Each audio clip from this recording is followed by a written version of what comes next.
It was during our 7th anniversary dinner when I first noticed the change. What should have been a celebration of our journey together instead became the moment I realized our paths were diverging. "I don't need you to order for me," she snapped when I suggested her favorite wine. "I'm perfectly capable of making my own decisions." The friends at our table shifted uncomfortably, eyes darting between us as an awkward silence fell. That night was just the beginning. Over the following months, these declarations of independence became more frequent and increasingly public. She'd interrupt me during conversations, correct my statements, and make it clear that my input was neither required nor welcome.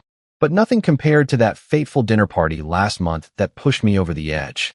We were hosting 4 couples, colleagues from her new job at the marketing firm where she'd recently been promoted. She'd been excited about impressing them, and I had spent hours helping prepare an elaborate meal. As I served the main course, I overheard her in the living room, wine glass in hand. "My husband? Oh, he's just in the kitchen. I let him handle the cooking since he has more time these days," she laughed, though I was working 60-hour weeks while she maintained a standard 9 to 5. Between us, marriage is just a piece of paper. I'm a strong, independent woman. I don't actually need him for anything. The words hit like a physical blow. I stood frozen in the kitchen, serving spoon in hand, as the group laughed along with her. In that moment, something inside me shifted. This wasn't a fleeting comment. It was the culmination of a new pattern. The respect that had been the foundation of our relationship had eroded into something unrecognizable. Later that night, after everyone had gone and she had fallen asleep without so much as a thank you for the meal, I lay awake staring at the ceiling. I reflected on how things had changed since her promotion 6 months ago.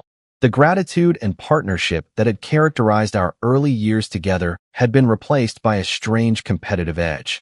It wasn't just that she felt empowered. I had always supported her career and ambitions. This was different. She seemed to believe that her success required diminishing me.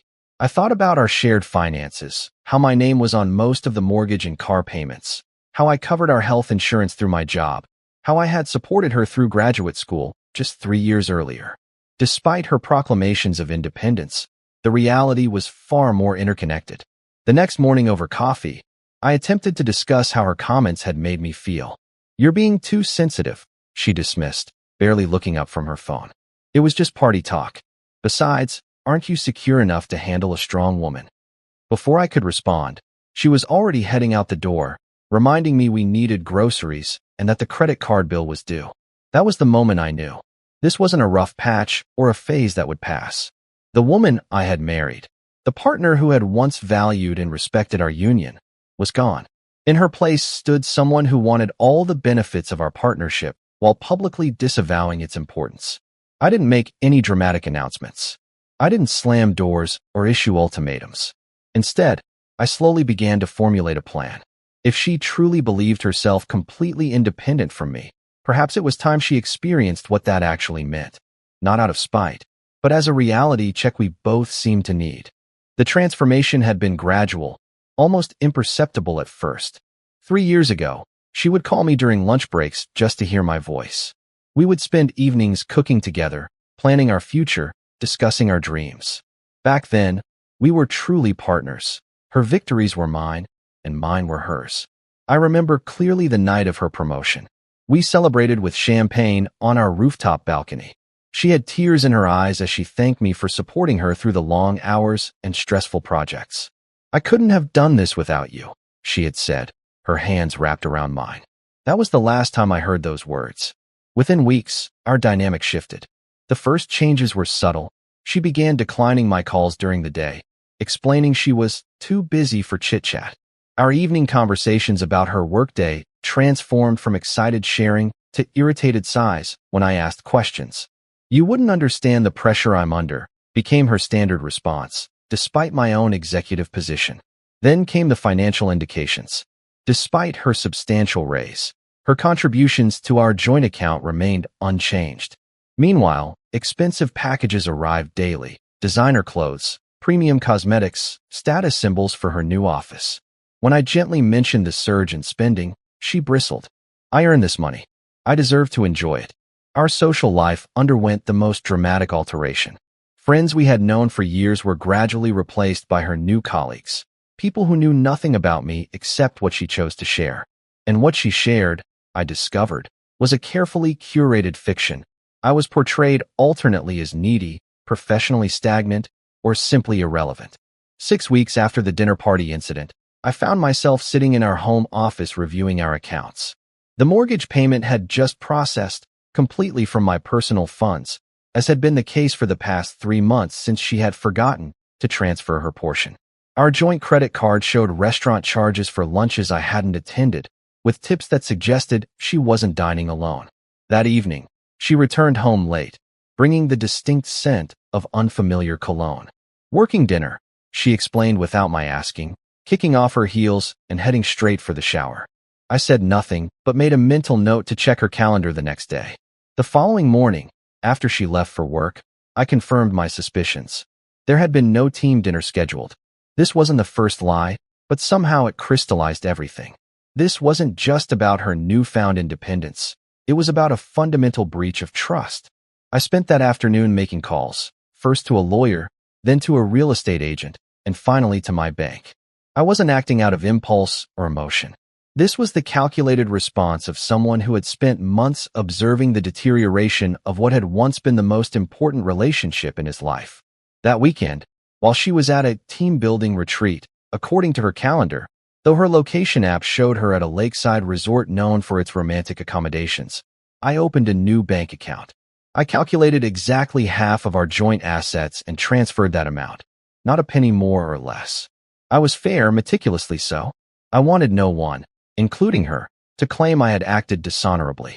Photographs of our life together stared down at me as I worked. Had she really changed so dramatically? Or had she always been this person, waiting for the right circumstances to emerge? I couldn't be sure. All I knew was that the woman who now wore my ring was unrecognizable from the one who had tearfully accepted it 5 years earlier. As I closed the spreadsheet detailing our separated finances, a text appeared on my phone. Don't wait up. Continuing discussions over drinks. No term of endearment. No estimated time of return. Just another casual dismissal from someone who had once treasured our every moment together. I won't wait up, I whispered to the empty house. In fact, I had no intention of waiting at all anymore. Planning my exit required precision and discretion. With each passing day, her indifference made my preparations easier. She rarely noticed my movements anymore, too absorbed in her phone or laptop to register my extended absences or late-night research sessions. I became a ghost in my own home, silently orchestrating my departure while she remained oblivious to the impending reality. My first step was securing a place to live. Through a colleague who owed me a favor, I found a furnished apartment across town, not luxurious, but clean and available immediately with no questions asked. I paid 3 months' rent up front in cash, ensuring no paper trail would alert her prematurely.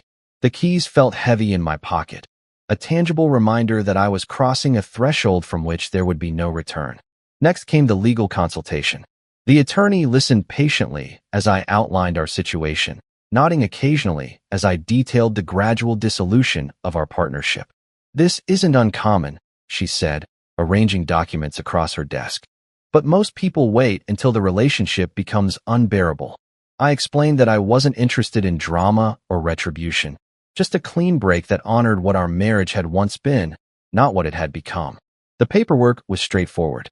We had no children, thankfully, which simplified matters considerably. Our property division would be relatively uncomplicated. I wanted only what was indisputably mine. The retirement accounts and investments required more attention, but even those could be allocated according to contribution. I signed preliminary documents that would be finalized later, tucking copies into a secure cloud account she couldn't access.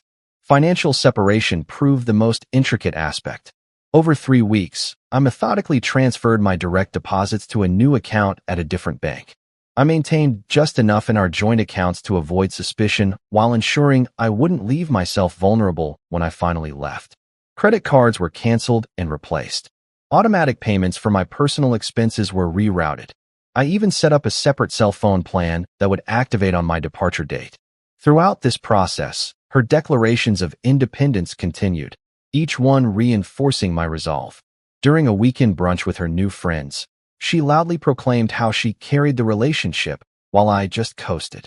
When I received a significant project bonus the following week, she suggested I use it for finally contributing something meaningful to our savings, the same savings I had been solely maintaining for the past 6 months. The night before her planned weekend trip with her colleagues, I witnessed the culmination of her transformation. She packed expensive new luggage with tags still attached, carelessly dropping receipts that revealed purchases far exceeding her claimed shopping budget. When I picked one up, the amount made me wince. "Do we need to talk about spending?" I asked quietly. She snatched the receipt from my hand. "Don't monitor me like I'm a child. I've earned this trip. Besides, the monthly bills are covered, aren't they?" "They are," I confirmed, not mentioning that I had paid them entirely from my account for 3 consecutive months. "Then there's no problem," she concluded, returning to her packing. "While I'm gone, could you finally fix that leaking faucet? I've been asking for weeks." I agreed, though we both knew she had never mentioned it before. As she continued organizing her designer outfits, I noticed how she avoided my gaze in the mirror. Was there a flicker of guilt there, or just impatience to be away from me? That night, she slept soundly while I lay awake, mentally reviewing my checklist. My essential belongings were already at the new apartment. Important documents were secured. Financial transitions were complete. All that remained was the actual departure, and the letter I had drafted and redrafted a dozen times. In the morning, I prepared her favorite breakfast, a final gesture of what had once been genuine affection. She ate hurriedly, checking her phone between bites. "I'll be back Sunday night," she said, gathering her things. "Don't wait up." I nodded, watching her rush out without a backward glance or goodbye kiss. Another small death of what we had once shared. The sound of her car engine fading down the street felt like a curtain falling on the final act of a long-running play. Now alone, I took one last walk through the house that had been our home. Each room held memories of better days, promises made and kept before everything changed. I allowed myself exactly 30 minutes for nostalgia before beginning the final stage of my plan. The time for preparation was over. The moment for action had arrived. The house felt different once I committed to leaving it behind. Objects that had seemed permanent fixtures in my life suddenly appeared temporary, like props on a stage. I moved through each room with methodical precision, collecting the last of my personal belongings. Items she wouldn't immediately notice were missing, but that carried significance for me. My grandfather's watch, the leather-bound journal from my father, photos from before I met her. I worked efficiently, having rehearsed this process in my mind countless times. The few remaining clothes went into a single suitcase. Important documents were already secured in my briefcase. I left behind anything we had purchased together, including wedding gifts still in use. Those weren't just objects. They were symbols of a shared life I was now relinquishing. The morning light streamed through the kitchen windows as I sat at our dining table, pen in hand, staring at the blank page before me. How do you summarize the end of 8 years in a few paragraphs? I had drafted and discarded a dozen versions of this letter already. Too angry, too apologetic, too detailed, too vague.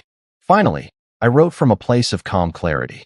"I've respected your repeated declarations of independence, and I'm now honoring them completely. Our joint accounts have been divided equally. The mortgage and utilities are paid through the end of the month, giving you time to make arrangements. My personal belongings have been removed. I won't be returning. The woman I married valued partnership, mutual respect, and shared dreams. That woman seems gone now. I wish her, and you well. Contact me through my attorney if needed. Her information is attached. No accusations. No dramatic explanations. Just a simple acknowledgement of the reality she had been constructing for months. A reality where I was unnecessary and unwanted. I placed the letter on the kitchen counter where she would see it immediately upon returning, my wedding ring set deliberately beside it. The final task was the most difficult. I slowly walked through our home once more, this time saying goodbye. The living room where we had spent countless evenings planning our future. The kitchen where we had danced while cooking dinner. The bedroom where we had whispered dreams to each other in the darkness. Each space held echoes of the relationship we had built and that she had systematically dismantled. At the front door, I paused to disarm the security system and remove my house key from my keychain. The small brass key felt impossibly heavy in my palm, a tiny object representing everything I was leaving behind. With deliberate care, I placed it on the entryway table, a final surrender of my place in this home. The click of the front door closing behind me was anticlimactic given the magnitude of the moment. No dramatic soundtrack accompanied my steps down the walkway. No sudden rainstorm marked the emotional weight of my departure. Just the ordinary sounds of a Saturday afternoon. Children playing down the street, a neighbor mowing their lawn, birds calling from nearby trees. My car was parked 2 blocks away, loaded with the few boxes I'd been gradually moving over the past week. The engine started quietly, and I pulled away without looking back at the house. There was no need for a final glance. I had already memorized every detail of what I was leaving behind. As I drove across town to my new apartment, an unexpected lightness began to replace the heaviness in my chest. This wasn't the ending I had once envisioned for us, but it was an ending I had chosen rather than one that happened to me. There was power in that choice, a reclaiming of agency after months of being incrementally erased from my own marriage. I arrived at my new building just as the afternoon sun cast long shadows across the parking lot. The apartment was Spartan, basic furniture, white walls, none of the warmth or character of the home I had just left. But it was mine, a blank canvas, an opportunity to rebuild without the constant undermining of my worth. Setting my suitcase down in the bedroom, I checked my phone out of habit. No messages, no missed calls. She was undoubtedly still enjoying her weekend away, completely unaware that her life had just fundamentally changed. The disconnect between her current reality and what awaited her created a strange feeling in my stomach. Not satisfaction or vindication, but something more complex. A mixture of sadness for what had been lost and resolve about what needed to happen. I silenced my phone and placed it in a drawer.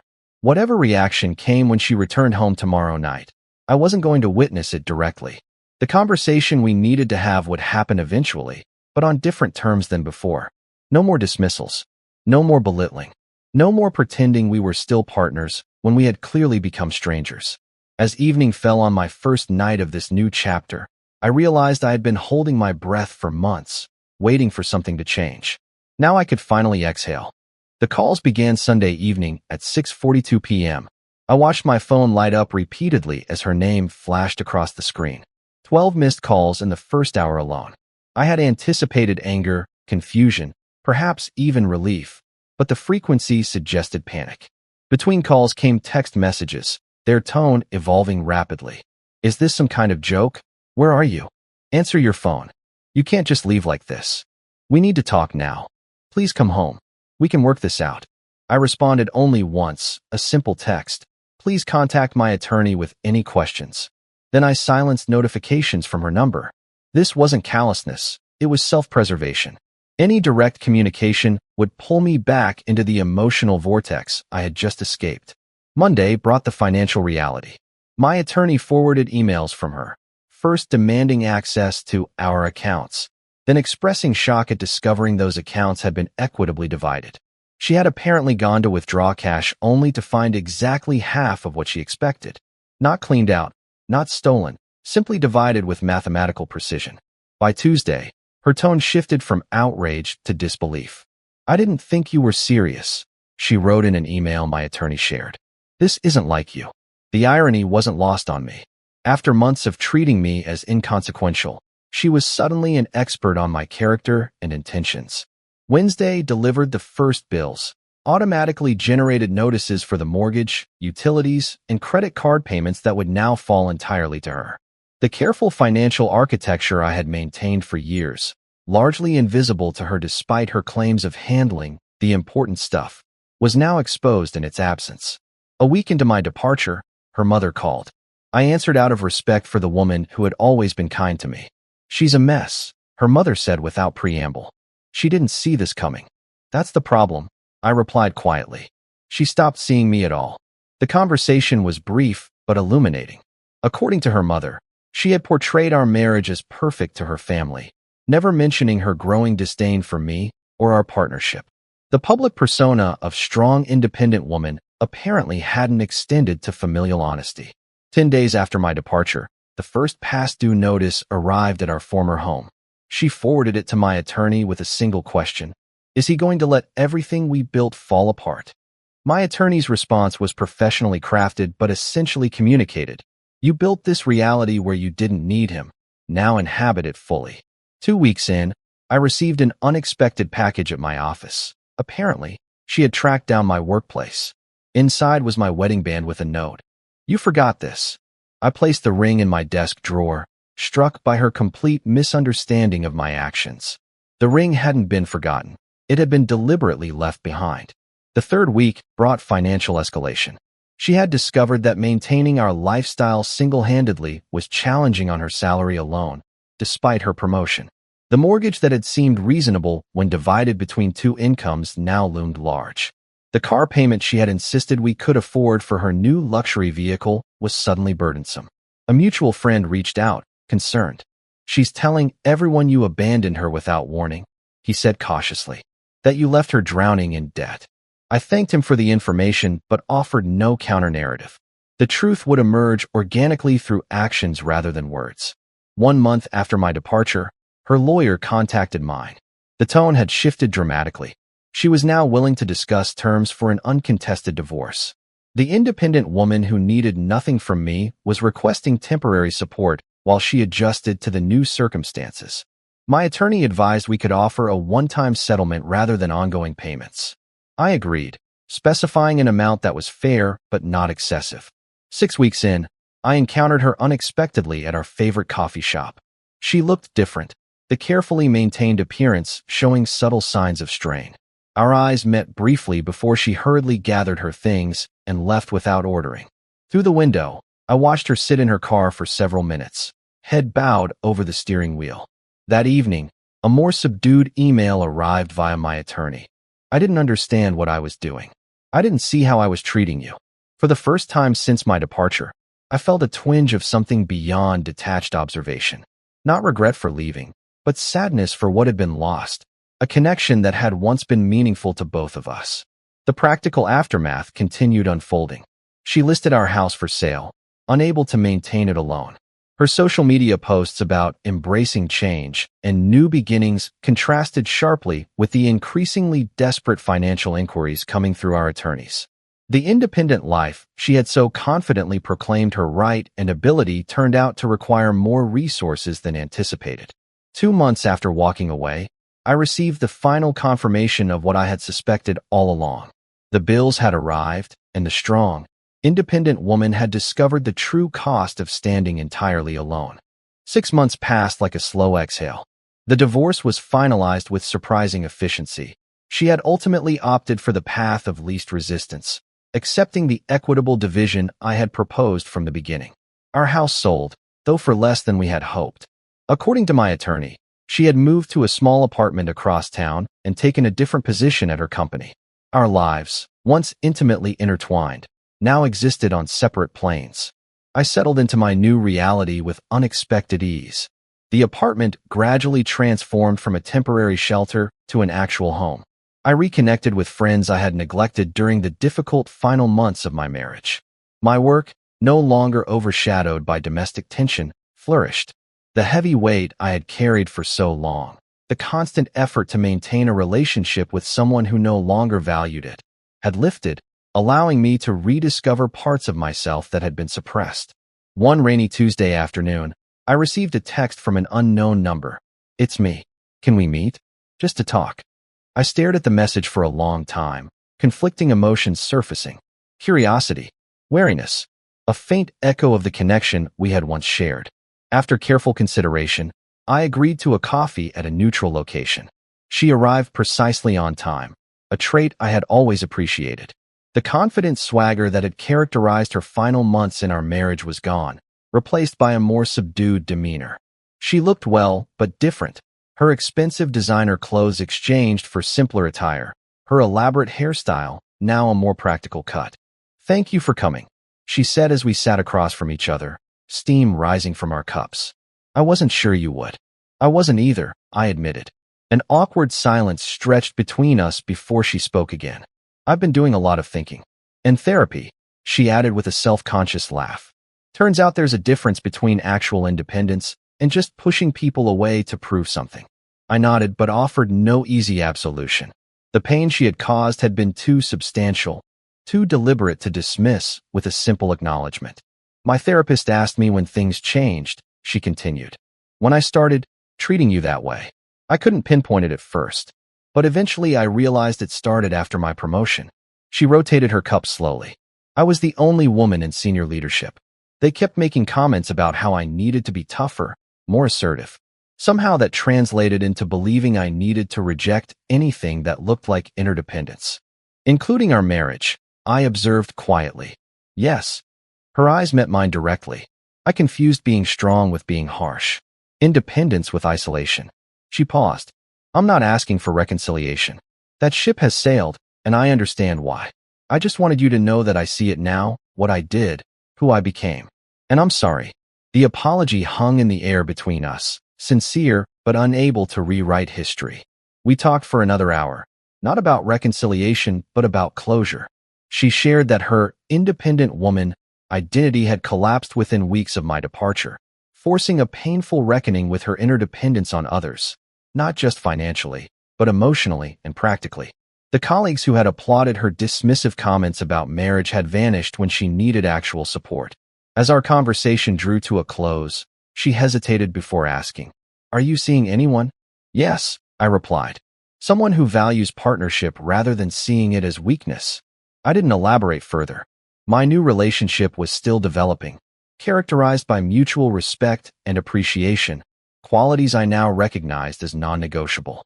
She nodded, a flash of regret crossing her features before she composed herself. "You deserve that. You always did."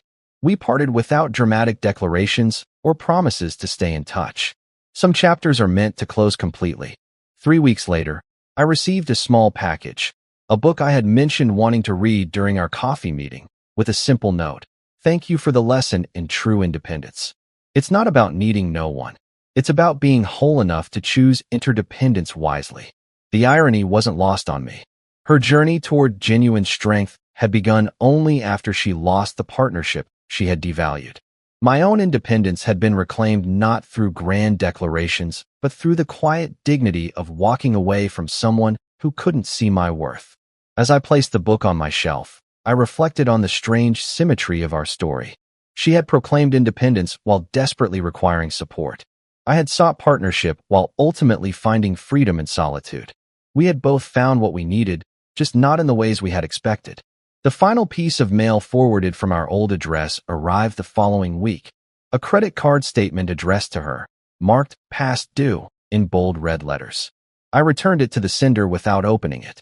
Her bills, like her journey, were no longer my responsibility.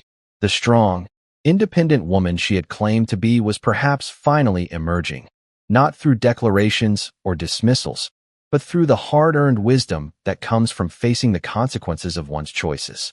As for me, I had discovered that true strength sometimes looks like walking away, and real independence includes the freedom to choose who deserves a place in your life. Our story has come to an end. If you've made it this far, how about subscribing to our channel? It helps us immensely. I've selected 2 other videos for you that I'm sure you'll enjoy. Feel free to click on them. I'll be waiting for you in the next story. See you soon.